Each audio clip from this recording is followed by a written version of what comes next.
rock, la rencontre des Stones et de Donald Trump. Je suis dessinateur. J'ai aussi fait un peu le découpage des histoires. Et la jeunesse de la BD, c'est en fait Marc, mon co-auteur, écrivait des petites brèves sur des anecdotes qui sont arrivées à des différentes icônes du rock. Et je trouvais que ces petites anecdotes, j'en connaissais certaines, d'autres non. Et je trouvais que surtout ces petites anecdotes étaient assez surréalistes, assez marrantes, assez étonnantes. C'était pas du tout le Club des 27, les suicides, les overdoses et tout ça, tout ce qu'on connaît sur le rock. C'était des histoires totalement improbables.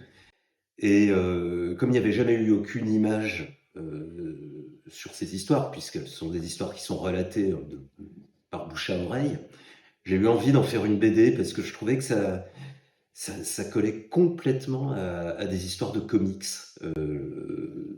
Toutes ces histoires du rock, la rencontre des Stones et de Donald Trump, la manière dont les Sex Pistols ont existé et comment leur chanteur a intégré le groupe, c'est totalement improbable pour une paire de chaussures.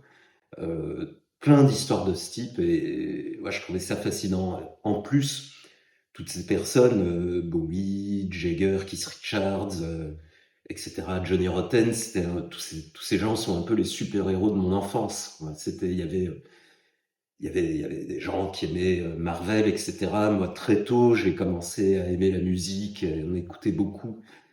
Et toutes ces personnes, pour moi, c'était, jusqu'à mon adolescence, même maintenant, c'était un peu des super-héros. Donc les mettre dans un comics, c'est logique.